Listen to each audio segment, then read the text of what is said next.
keluarga GBI Basilea Jembatan 5 yang terkasih di dalam Tuhan. Mari membawa persembahan dan perpuluhan yang dapat dikirim ke rekening gereja atas nama GBI Basilea Jembatan 5 dengan nomor rekening BCA 028993977. Untuk persembahan pembangunan rumah Tuhan, jemaat dapat mentransfer persembahan ke nomor rekening 028 333 4977 BCA atas nama GBI Basilea Jembatan 5. Apabila saudara ingin memberikan persembahan secara langsung, saudara dapat datang ke gereja setiap hari Selasa sampai Sabtu jam 9 sampai jam 5 sore dan memasukkan ke dalam amplop persembahan perpuluhan yang telah disediakan oleh gereja. Terima kasih sudah memberi bagi pekerjaan rumah Tuhan. Sebentar lagi kita akan beribadah bersama-sama dalam ibadah raya. Mari ajak seluruh anggota keluarga untuk sama-sama beribadah. Berpakaianlah yang rapi, cari posisi duduk yang terbaik, gunakan smartphone, iPad, laptop, atau smart TV Anda. Untuk membantu fokus dan konsentrasi selama ibadah, jemaat dapat mematikan notifikasi pada gadget dan disarankan untuk tidak melakukan live chat selama ibadah berlangsung. Siapkan Alkitab saudara dan siapkan hati saudara untuk mengikuti ibadah. Selamat beribadah, Tuhan Yesus memberkati. Shalom semuanya, Bapak Ibu, sahabat-sahabat, teman-teman di rumah. Semuanya selamat di dalam Tuhan. Apapun yang terjadi, badai dunia bergoncang, tapi orang-orang yang menanti-nantikan Tuhan mendapatkan kekuatan baru. Mereka seumpama raja wali yang terbang tinggi dengan sayap, dengan kekuatan sayapnya. Mereka berlari tidak menjadi lesu, mereka berjalan dan tidak menjadi lelah. Sama-sama naikkan pujian ini. Mari katakan, bagai raja wali aku melintasi gunung-gunung, bagai raja wali aku melintasi langit biru, di bawah tepak sayapmu Tuhan. Oh, aku ingin selalu berada di hadiratmu.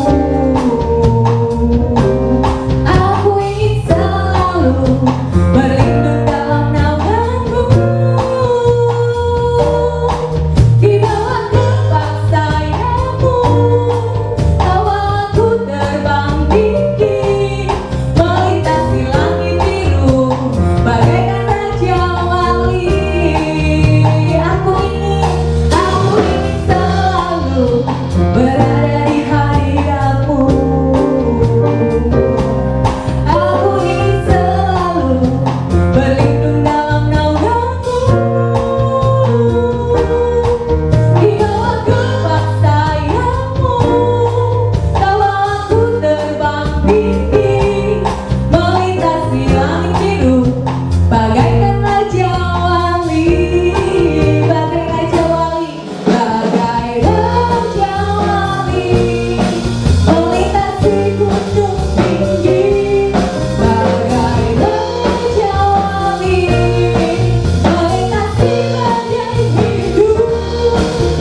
Sebab Engkau kekuatan kami, sebab Engkau gunung batu kami, sebab Engkau kekuatan kami Tuhan. Tuhan, Engkau kekuatan kami.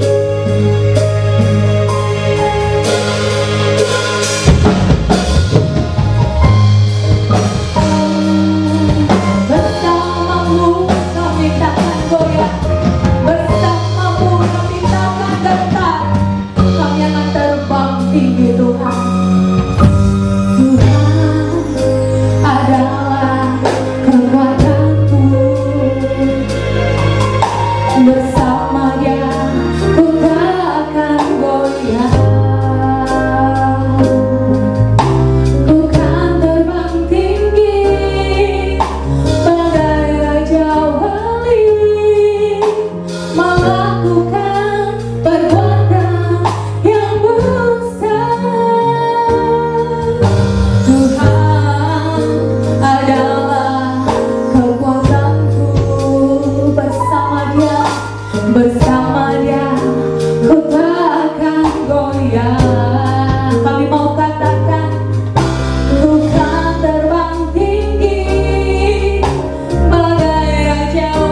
Terima kasih Tuhan.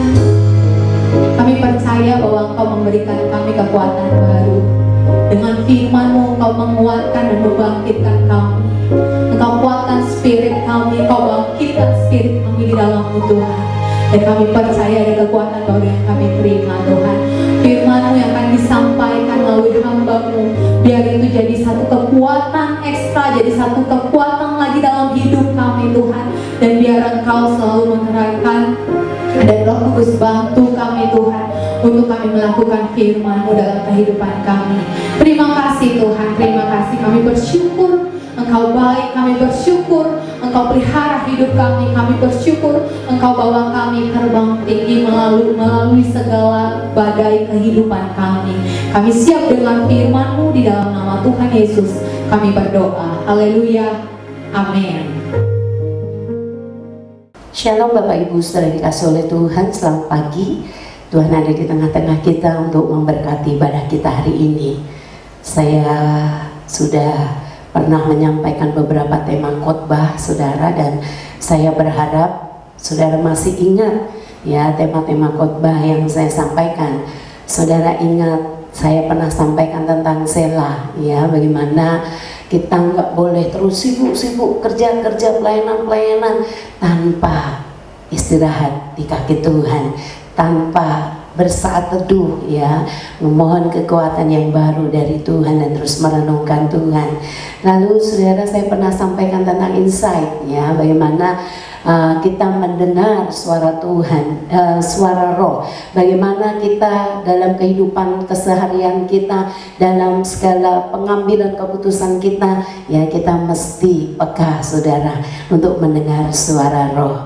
Saudara dikasih oleh Tuhan, dan minggu kemarin saudara saya berbicara dengan tema keintiman dengan Tuhan. Melalui tema-tema itu sungguh saya berharap saudara mengalami Tuhan secara pribadi, sehingga kekristenan tidak hanya sebuah ritual atau kegiatan keagamaan, dan saudara hanya banyak orang yang hanya punya roh agamawi saja. Tetapi biarlah firman Tuhan itu nyata, Alkitab itu hidup dalam keseharian kita. Saudara dikasih oleh Tuhan, saya berharap bahwa kedekatan saudara dengan Tuhan, keintiman saudara dengan Tuhan membuat saudara bisa dengar suara Tuhan. Saudara juga berbicara dengan Tuhan, saudara melihat kemuliaannya, saudara mengalami kepenuhan Roh Kudusnya, saudara terus menerima pengurapan yang baru dari Tuhan, saudara dipenuhi dengan kuasa Allah, dan saudara hidup dalam satu dimensi rohani yang saya katakan ajaib. Kenapa ajaib saudara? Karena yang rohani itu nggak ada batasnya. Saudara dikasih oleh Tuhan, mengalami Tuhan secara pribadi bukan hanya sebatas saudara percaya karena kata orang.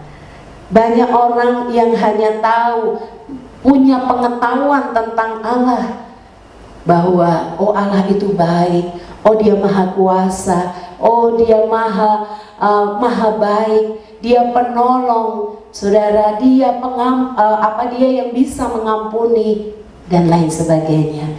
Itu nggak cukup saudara. Contohnya saudara, kan banyak orang tahu bahwa membaca itu penting, tapi kan nggak langsung membuat seseorang jadi gemar membaca ya. Satu contoh lagi saudara, orang tahu bahwa olahraga itu penting dan itu berguna bagi kesehatan, tetapi saudara, bukankah pengetahuannya tidak membuat orang itu terus jadi rajin berolahraga gitu ya, rutin berolahraga? Untuk itu saudara, sekedar tahu bahwa Allah itu baik, Allah itu berkuasa dan lain sebagainya, itu tidak akan pernah punya dampak yang cukup berarti bagi seseorang. Karena itu saudara, orang perlu mengalami Tuhan.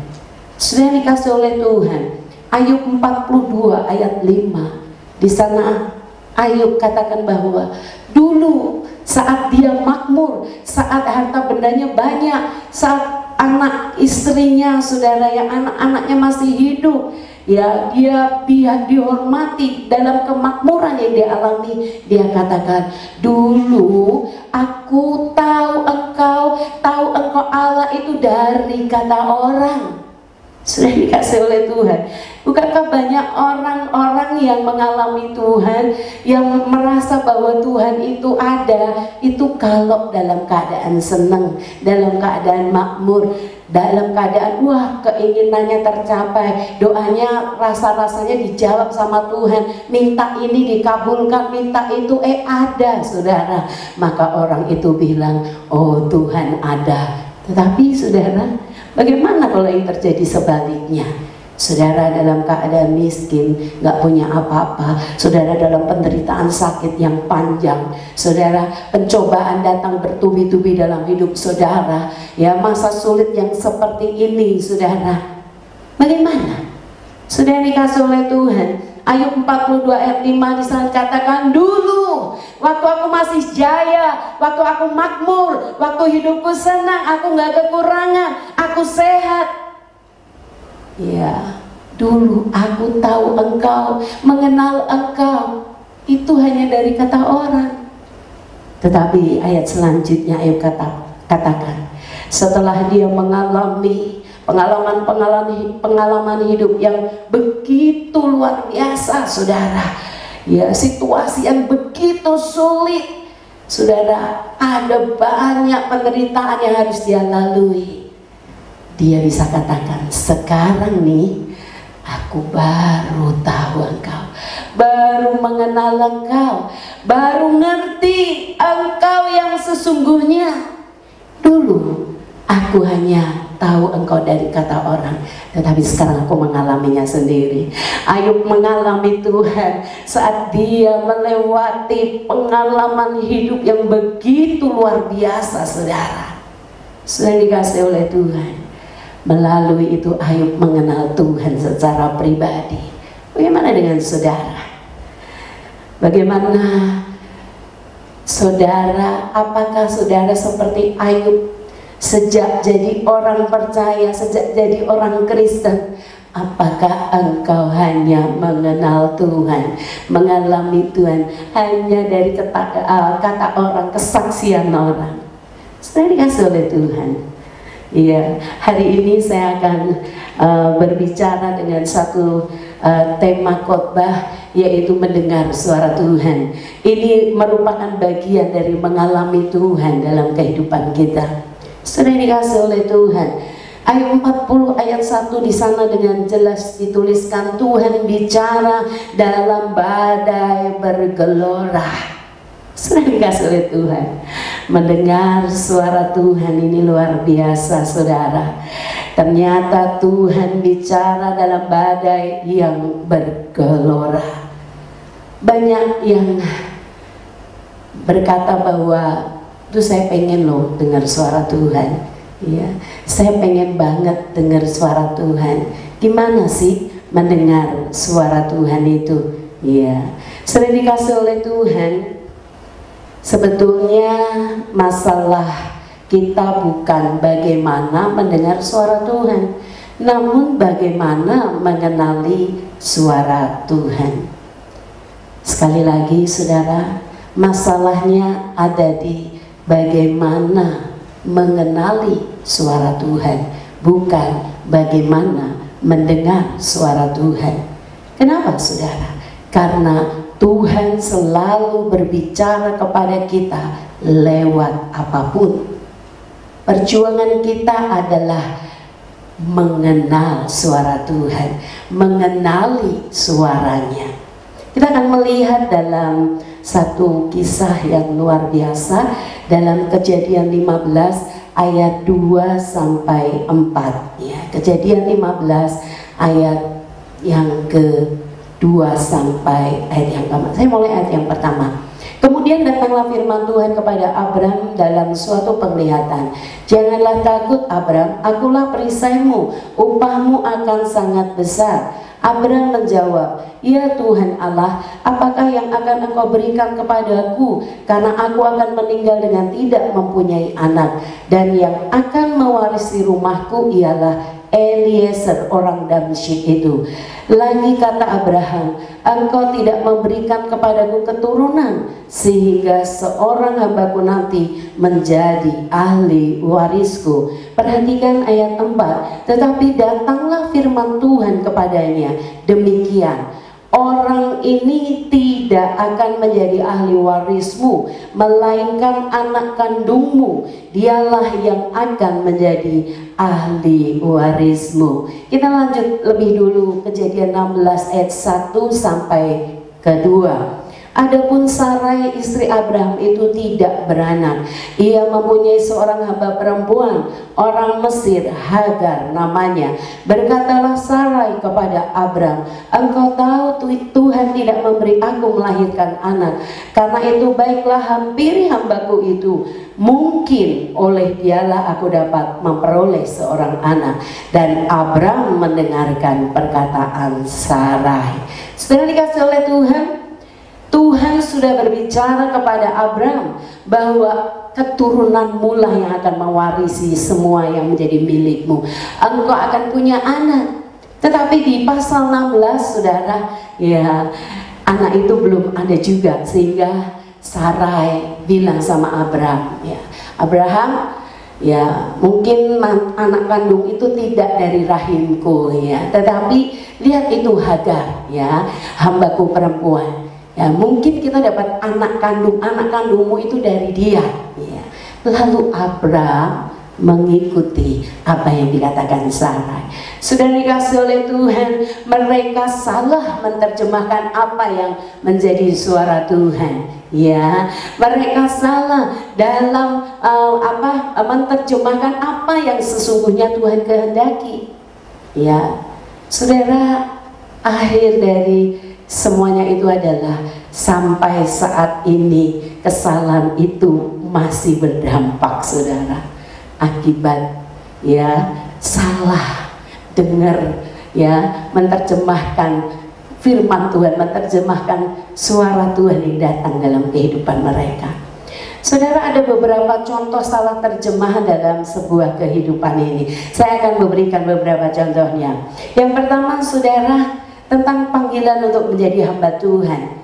Saudara, ada banyak orang ya berpikir bahwa untuk memenuhi panggilan sebagai hamba Tuhan itu artinya mereka harus meninggalkan pekerjaan mereka, semua yang ada ya, pekerjaan semua itu untuk sekolah hamba Tuhan gitu. Dan mereka berpikir bahwa untuk menjadi hamba Tuhan ya mesti sekolah Alkitab dulu gitu ya, sekolah teologi dulu. Sebenarnya dikasih oleh Tuhan, ini terjemahan yang salah. Lalu banyak juga orang yang berpikir bahwa panggilan sebagai hamba Tuhan itu hanya sebatas tembok gereja, hanya ada dalam gereja. Yang benar adalah panggilan untuk menjadi hamba Tuhan itu adalah gaya hidup, saudara. Setiap kita adalah hamba Tuhan.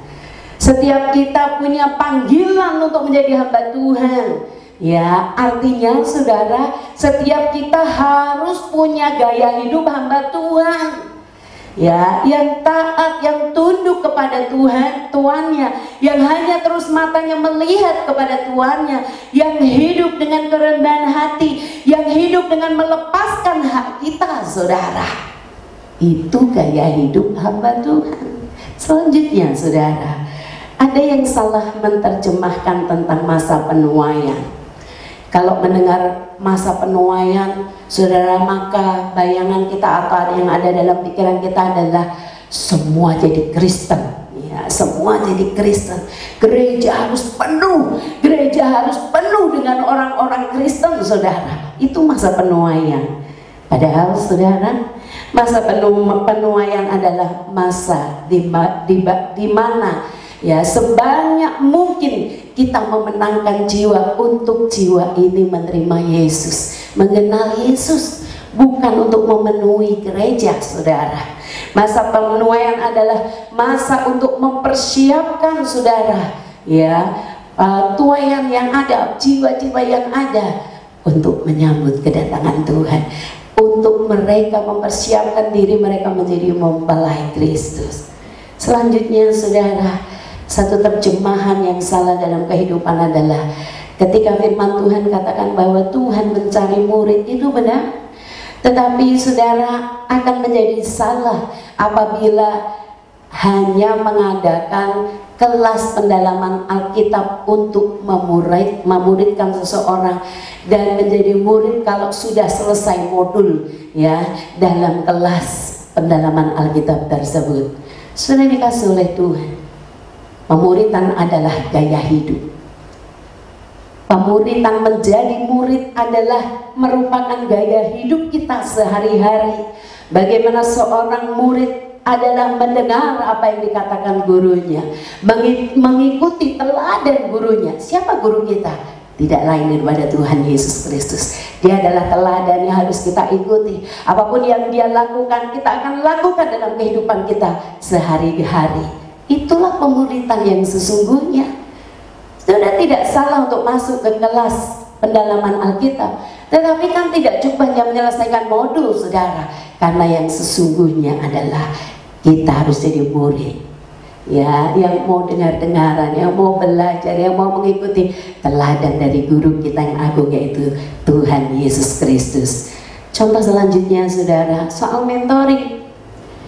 Ada banyak orang-orang yang mementor itu adalah mentransfer pengetahuan, knowledge mereka, ya, ditransfer pengetahuannya gitu. Padahal saudara, sebuah mentoring adalah transfer life value, ya, mentransferkan nilai-nilai hidupnya, ya, nilai-nilai hidup kebenaran, saudara, itu yang harus ditransferkan. Terakhir, contoh terakhir, saudara, ada banyak orang yang salah menerjemahkan kasih Tuhan. Banyak orang bicara, mengerti, berpikir bahwa karena Tuhan mengasihi dia, maka Tuhan akan membuat segala sesuatunya itu gampang, enak, mulus kayak jalan tol, saudara. Padahal ketika Tuhan mengasihi kita, firman-Nya katakan, aku mengasihi engkau, untuk itu aku menghajar engkau, aku mendidik engkau. Karena dalam sebuah didikan ada pendisiplinan. Dalam sebuah didikan, saudara, ada kasih karunia Tuhan.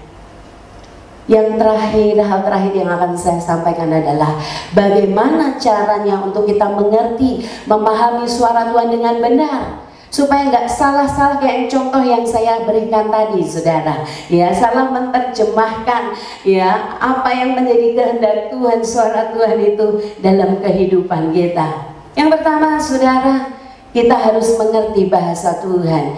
Yohanes 8 ayat 43 di sana dikatakan, apakah sebabnya kamu tidak mengerti bahasaku, sebab kamu tidak dapat menangkap firmanku. Dalam bahasa Indonesia masa kini, ya, di sana dikatakan, apakah sebabnya kamu tidak mengerti bahasaku, sebab kalian tidak tahan mendengar ajaranku. Saudara, banyak orang yang gak tahan mendengar ajaran Tuhan. Ya, saudara, kalau janji-janji Tuhan sih, aduh, yang manis-manis, yang bagus-bagus, yang indah-indah, yang enak-enak, amin, saudara. Tetapi ketika ajaran itu datang, pengajaran itu datang, banyak orang yang nggak tahan mendengarnya. Lalu bagaimana cara supaya kita bisa tahan mendengar ajaran Tuhan? Nggak ada yang kata yang lain, saudara. Intimlah dengan Tuhan, ya, kariblah dengan Tuhan, ya, kita harus dekat dengan Tuhan. Bergaul karib itu bukan cuma hari Minggu, saudara, atau jam-jam ibadah, jam-jam doa di gereja, tetapi bergaul karib dengan Tuhan itu adalah 7 kali 24 jam. Saudara, hal yang kedua, untuk kita memahami dengan benar bagaimana kita mengerti dan memahami dengan benar suara Tuhan itu. Yang kedua adalah jangan suka menebak-nebak. 2 Petrus 1 ayat 20 sampai 21. Yang terutama harus kamu ketahui ialah bahwa nubuat-nubuat dalam kitab suci tidak boleh ditafsirkan menurut kehendak sendiri, sebab tidak pernah nubuat dihasilkan oleh kehendak manusia, tetapi oleh dorongan Roh Kudus orang-orang berbicara atas nama Allah. Saudara yang dikasih oleh Tuhan, untuk kita nggak salah menerjemahkan apa yang Tuhan kehendaki, tidak salah memahami suara Tuhan. Maka saudara yang kedua, jangan nebak-nebak, jangan tafsirkan menurut kehendak sendiri, saudara. Ya, saudara, suratan Petrus dengan tegas mengatakan kita nggak boleh menafsirkan menurut kehendak kita sendiri. Kita baca firman terus kita bilang, oh ini gini, untuk apa? Untuk enaknya kita sendiri, ya saudara. Ya, karena itulah yang kita ingini. Saudara, Efesus 5 ayat 17 di sana dikatakan, sebab itu janganlah kamu bodoh, tapi usahakanlah supaya kamu mengerti kehendak Tuhan. Bukan hanya tahu, saudara, bukan dalam batas hanya tahu, tetapi kita harus mengerti. Sebab pengetahuan, saudara, membuat kita tahu apa yang kita lakukan, tetapi sebuah pengertian membuat kita tahu bagaimana melakukannya. Tadi kita sudah melihat dari awal contoh Abraham dan Sarah, saudara, ya, bahwa mereka tahu, ya, tapi mereka nggak ngerti sehingga mereka salah, ya, melakukan apa yang Tuhan mau. Saudara, hal yang ketiga, yang terakhir adalah untuk tahu, ya, dengan benar, ya, untuk mengerti, maksud saya mengerti dengan benar, memahami dengan benar, ya, suara Tuhan. Maka saudara, ikuti pergerakan Tuhan. Tuhan sedang bergerak kepada bangsa-bangsa melalui kita. Tuhan bergerak, saudara, untuk dunia ini melalui pekerjaanmu, melalui pelayananmu, dan Tuhan juga bergerak untuk dunia ini melalui sosmedmu. Jadi saudara, terus ikuti kegerakan Tuhan, mengalir bersamamu Tuhan, ya, ikuti kegerakan Tuhan. Saudara, saatnya mendengar suara Tuhan.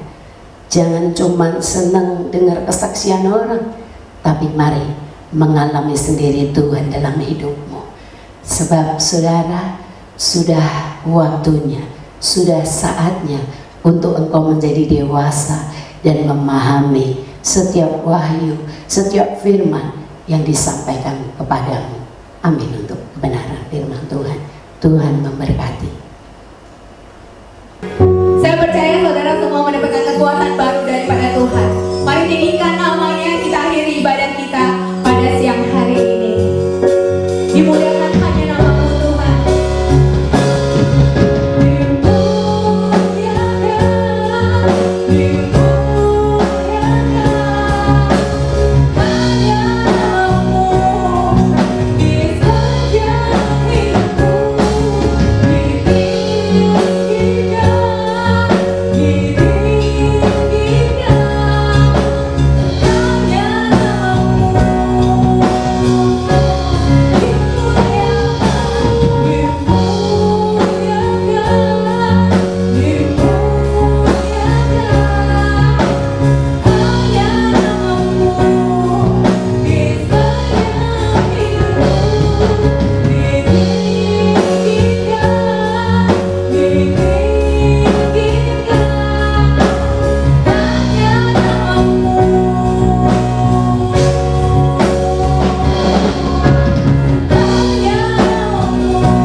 hidup kami Tuhan.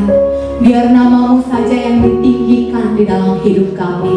Kami bersyukur, kami boleh dikuatkan, kami bersyukur bersyukur kami terima firman-Mu yang menghidupkan kami. Kami bersyukur Engkau berbicara bagi kami. Kami bersyukur Engkau bersabda bagi hati kami. Dan biar kami mau jadi terang Tuhan dimanapun kami berada. Kami berdoa Tuhan untuk masa-masa ini. Kami percaya Tuhan bahwa mungkin beberapa dari kami mengalami kesulitan. Tapi kami juga percaya bahwa di tengah kesulitan kami ada tangan Tuhan dan kekuatan Tuhan. Bahkan kami melihat kemuliaan Tuhan tersedia bagi kehidupan kami. Kami sedang berjalan di dalam kemuliaan itu. Kami sedang berjalan di dalam kemuliaan Tuhan. Biar kami melakukan firman-Mu di setiap keadaan, meskipun itu buruk dan gelap sekalipun. Biar firman-Mu itu yang jadi cahaya dan terang untuk menerangi setiap langkah kehidupan kami. Terima kasih, berikan kami kekuatan, berikan umat-Mu kekuatan Tuhan. Berikan umat-Mu jalan keluar, berikan umat-Mu Tuhan kesetiaan Engkau tunjukkan lebih lagi bagi setiap kami Tuhan. Terima kasih Bapa, kami bersyukur untuk hari ini. Kami berdoa Tuhan buat Indonesia. Biar tangan Tuhan yang memberkati bangsa ini, biar tangan Tuhan yang memberkati bumi ini Tuhan. Dan kami percaya Tuhan akan memulihkan semuanya. Kami percaya Kau akan memulihkan semuanya. Kau akan memulihkan kami mulai dari pribadi kami. Dan kami akan melihat bahwa bumi akan penuh dengan kemuliaan nama Tuhan. Terima kasih Tuhan. Kami bersyukur dan kami berdoa bagi pemimpin gereja kami Tuhan di tempat ini. Hikmat dan kekuatan Tuhan ada menyertai pemimpin kami. Dan kami percaya setiap pelayan Tuhan pun Engkau memberikan kekuatan, hikmat, pengertian-Mu Tuhan. Dan biar kami terus berjalan di dalam jalan-Mu. Makasih Bapa, makasih. Makasih banyak untuk apa yang Kau perbuat dalam hidup kami. Kami akan terus bersyukur, kami akan terus berharap kepada Tuhan. Kami siap dan kami rindu untuk terima berkat yang daripada Tuhan. Tiba saatnya kita akan menerima berkat yang datang daripada Tuhan pada pagi hari ini. Angkat kedua tanganmu, harapkan berkat yang datang daripada Tuhan. Turunlah kiranya berkat dan rahmat yang datang dari Allah Bapa di sorga, kasih dan karunia daripada Tuhan Yesus Kristus, persekutuan, pimpinan dan kuat kuasa Roh Kudus, kiranya Allah Tritunggal menyertai kau di segala jalanmu, hari ini, esok, sampai Tuhan Yesus datang kembali untuk kedua kalinya. Maranatha, umat yang diberkati Tuhan. Sama-sama kita katakan amin. Tuhan memberkati. Shalom.